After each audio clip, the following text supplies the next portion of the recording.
With this stack of books behind me, I have done something I've never done before. With the exception of one book, I actually stuck to my reading goals for an entire month. At the start of August, I did a video about 10 books that I wanted to read this month. And I read them, again with the exception of one. I wanted to read 10 books, I read 10 books. And I read 9 of those 10 books, swapping one out for something else. That is the closest I've ever come to actually meeting my reading goals. I do that video at the start of every month for 2 reasons. 1, it's fun and it holds me accountable a little bit. And 2, I get to mention books that are coming out that month, books that I've got review copies for, books that I might not actually get to, but I want to promote them. And for August, the book that I didn't read from this stack was this. The Mercy of Gods by James S.A. Corey. I had a feeling I wasn't going to read it because I didn't like Leviathan Wakes, the first book in the Expanse series, and this didn't sound all that interesting to me. I got a review copy without asking for it,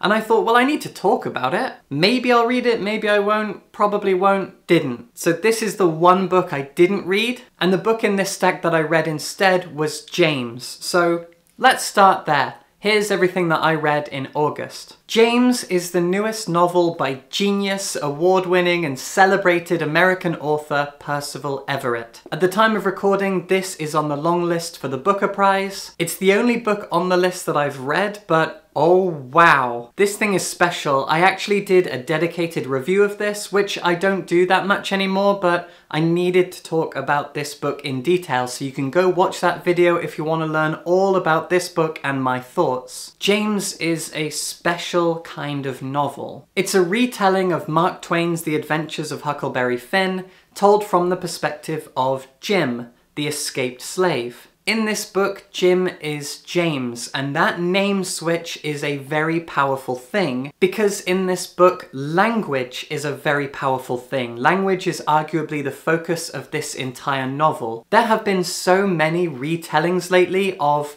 Greek mythology, Norse mythology, classic children's tales, fairy tales, blah blah blah, it goes on and on. This thing is special. Everett's novel reframes James as one of the great literary heroes of all of American history, honestly. It's a really remarkable novel that digs into the linguistics of Black history. And James himself being titular, being the one-word title, is so important because James in and of himself is such a powerful character. He's such a dynamic and diverse hero. This is a book that exposes American history for what it is, and I keep coming back to language, the way that it explores the communication between Black and white people of this time, the way that it looks at narratives, the way that it looks at modes of speech and naming practices. It's really, really remarkable. I need everyone to read this, although you probably already have. It's a really, really big deal right now, and it deserves everyone's attention. A brand new book that I read in August was Mammoth by Eva Baltazar. This was translated from the Catalan by Julia Sanchez, and I received this review copy from And Other Stories. Eva Baltazar is a fantastic writer of weird and dark sapphic fiction. Her books are all really tiny little things. This book is like 100 pages long. I read it in a day, and it tells the story of a young lesbian who feels very uprooted. She wants to be more hedonistic than she is,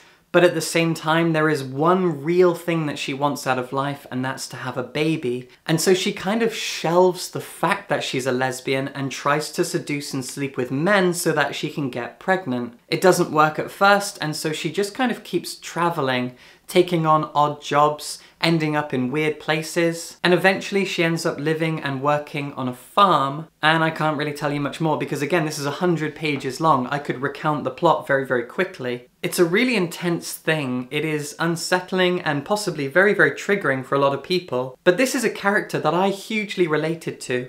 Someone who puts aside core elements of who they are as a person in order to live a certain way, in order to pursue hedonism or follow a very singular track because they think it'll make them happy. She does it, I've done it, I've seen other people do it. This is a character I massively related to. It's a fantastic little book. Eva Balthazar continues to shock and impress. The very last book that I read in August was this, The City We Became by N.K. Jemisin. And this is something of a proud moment for me because this is the oldest book on my TBR. Or at least it was. I've read it now, so well done me. I love the works of N.K. Jemisin. The Broken Earth trilogy is one of the best trilogies of fantasy books in existence. She writes fantasy masterpieces. That's what she does over and over again. And so when this book came out in paperback in 2020, I rushed to my nearest independent bookshop to buy a copy. I distinctly remember being in West London and grabbing this lovely paperback with sprayed edges,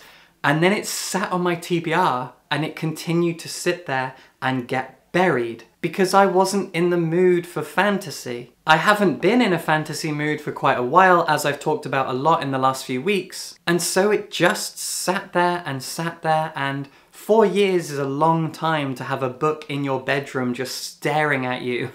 But I finally read it. The City We Became is so many things. It reminds me of so many things. It is Lovecraftian urban fantasy. It feels like a superhero comic. I feel like it could have been a comic book, but it also feels like a pretty radical book, although the radical nature of it is very on the nose. This is a book about race and identity and belonging and what exactly makes up a city and a culture. Our protagonists are people who suddenly, out of the blue, become avatars for the 5 boroughs of New York City. As we learn at the beginning of the book, every city eventually develops a soul if it has lived for long enough and has had a population and has developed its own culture. All of that leads to the birth of a soul and also the birth of a human avatar for that city. But some cities are so big and so diverse and so multicultural, they need more than one avatar. We learn in the novel that London has 12 and New York City has 5. And at the beginning, this is a very action-packed story, and it feels like a comic book because there is this one grand evil villain that they're fighting. She's this strange Lovecraftian thing. Our protagonists all feel like superheroes, and it's set in New York City, the city that most people think of when we think about superheroes. Batman's Gotham City is based off New York, and at least half the main cast of the Marvel hero lineup are all based in New York. This is urban fantasy meets Lovecraft meets superheroes, and I loved every single page.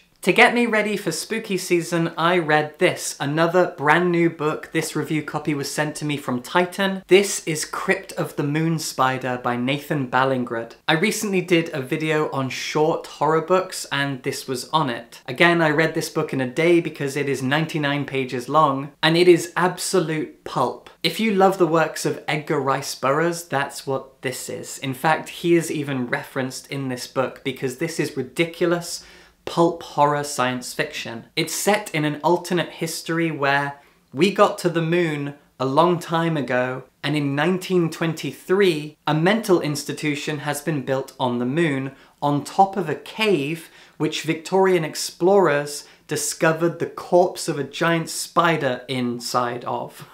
That was a long sentence. The spider created this strange magical silk, and scientists are using this silk in weird experiments. Our protagonist is a woman who confessed to her husband that she sometimes feels a bit depressed, and he went right off to an asylum with you. Go on, f*** off.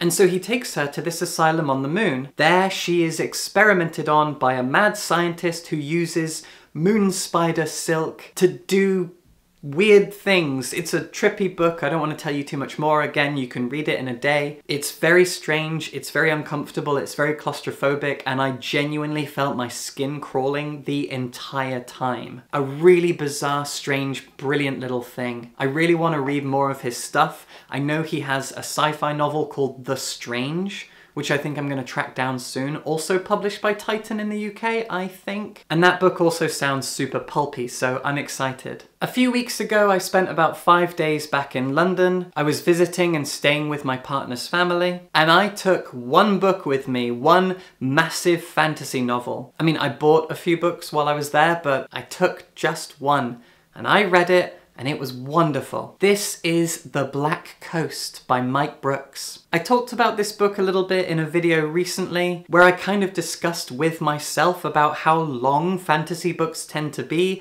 and whether or not that's necessary, and this book reminded me of the fact that, yeah, it is necessary. Because fantasy books are adventures and they are a process of world building and immersion, and this book is such a wonderful example of that. In fact, as I said in that video, this whole book is basically exposition disguised as a story, and I think that's so clever. It tells the story of two nations that end up clashing because the people of one of those nations have been forced out of their home by some demonic evil entity, and so they have crossed the ocean and arrived at a different nation, a nation that they've attempted to invade a few times in the past, and they have begged to be taken in and given shelter and safety. They promise they will work and they will live peacefully among them. Just please let us in. We have nowhere else to go. They are refugees. And this book is about those two cultures and everything that makes them up and how they clash and what the fallout of this is going to be. There's a lot of internal and geographical politics at play. We learn so much about how these cultures are governed and also about every single intricacy that makes up a culture. Art, music, storytelling, history, lore, tradition, religion, social dynamics, fashion, politics, economics, I could go on. We learn everything about these two cultures as they come together. They fight, they argue, they disagree, they try to make peace.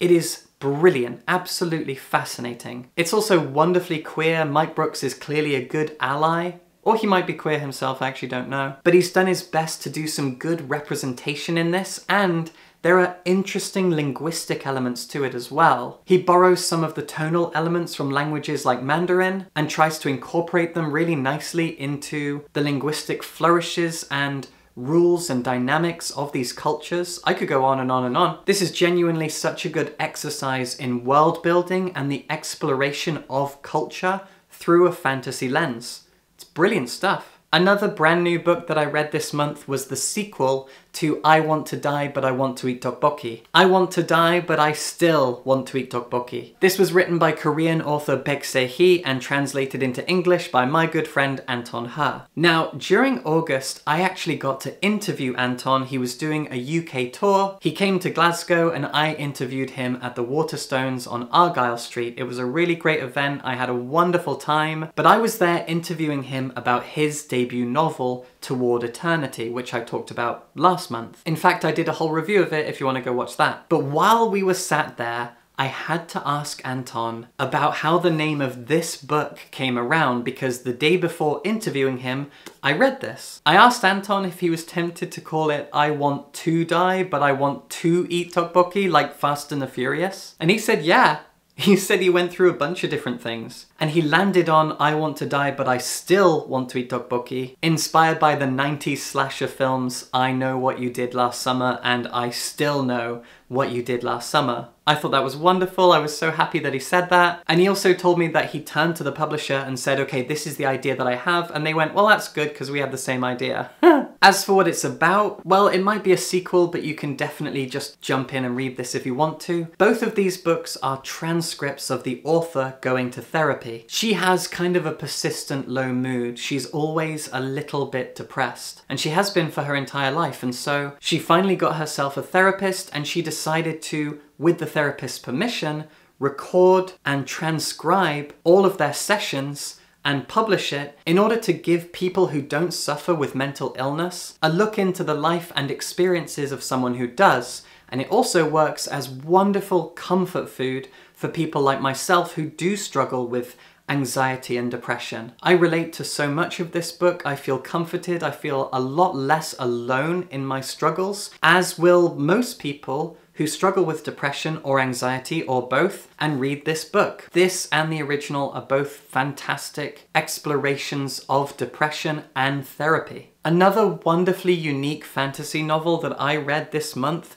was The Goblin Emperor by Catherine Addison. This, I promise you, really is a very unique thing. Fantasy has established modes of storytelling and plot dynamics that you expect to see. Catherine Addison upends all of that while still delivering something that is distinctly fantastical. I've been racking my brain trying to think if there's a word for this kind of fiction. All I can think is either political drama or high court drama. The Goblin Emperor tells the story of the youngest son of an emperor. On the very first page, as the novel opens, Maya, our protagonist, is woken up to be told that his father, the emperor, and his two older brothers next in line for the throne have all died in a tragic accident. But Maya was actually cast out. His father is the leader of a nation of elves and his mother was a goblin.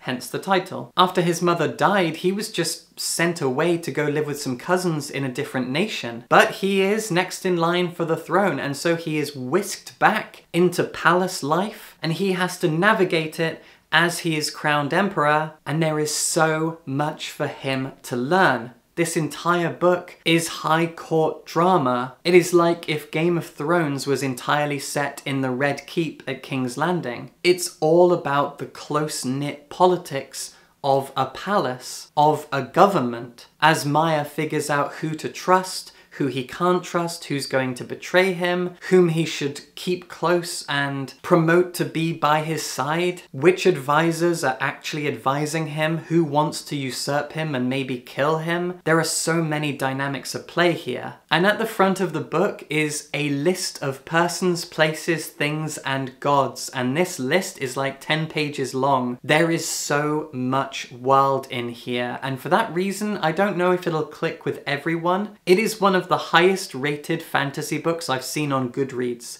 It's got like 30,000 5-star ratings. It's insane. And I get it. I agree with it. I loved it too. But I can definitely see why someone wouldn't, because it's so intense. The sheer amount of political and personal density at play here, so many names to learn, so many elements of the language and the culture and the politics and the rules. Oh, it goes on and on and on. You'll get dizzy trying to remember who's who. But it's worth it, and the writing is also absolutely stunning. The characters speak in a kind of watered down Shakespearean dialect, with a lot of these and thous which are all used correctly, which isn't often the case when it comes to, well, a lot of video games and anime that I've played and watched, when they try to use Shakespearean language, and for some reason no one was consulted as to how that actually works. But as a former theatre student and English teacher, I can attest that it is actually used correctly. And it pays off. It feels a little bit pretentious, but once you get over that, it works so, so well. I also read 2 books by YunHyun Lee, a science fiction novel and a fantasy novel. The fantasy novel, Phoenix Extravagant, has also been on my TBR for years and years. And both of these are really, really phenomenal. I did a full video on them where I broke down exactly why YunHyun Lee is a genius writer of sci-fi and fantasy. So you can go check that out if you want to. But because I talked about these books in so much detail in that video, I'm not going to go over them here too much. I'm just going to say that YunHyun Lee is one of those writers that doesn't play by the rules. He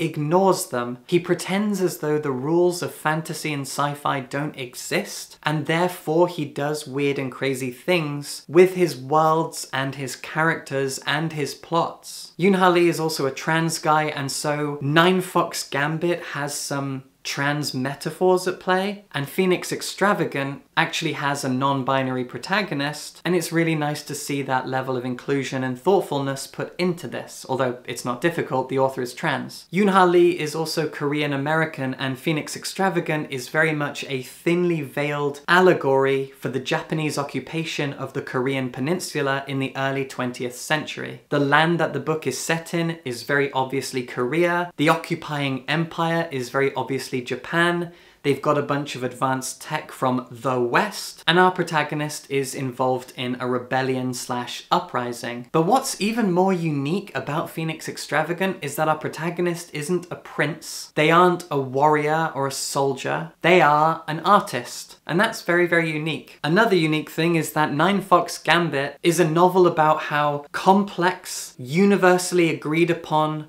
understandings of mathematics actually change how the laws of physics and time work. It is a bonkers sci-fi novel which, for the first 50 pages, you won't be able to follow. I had no idea what was going on for 3 or 4 chapters. It's completely bonkers. It is Starship Troopers, but maths.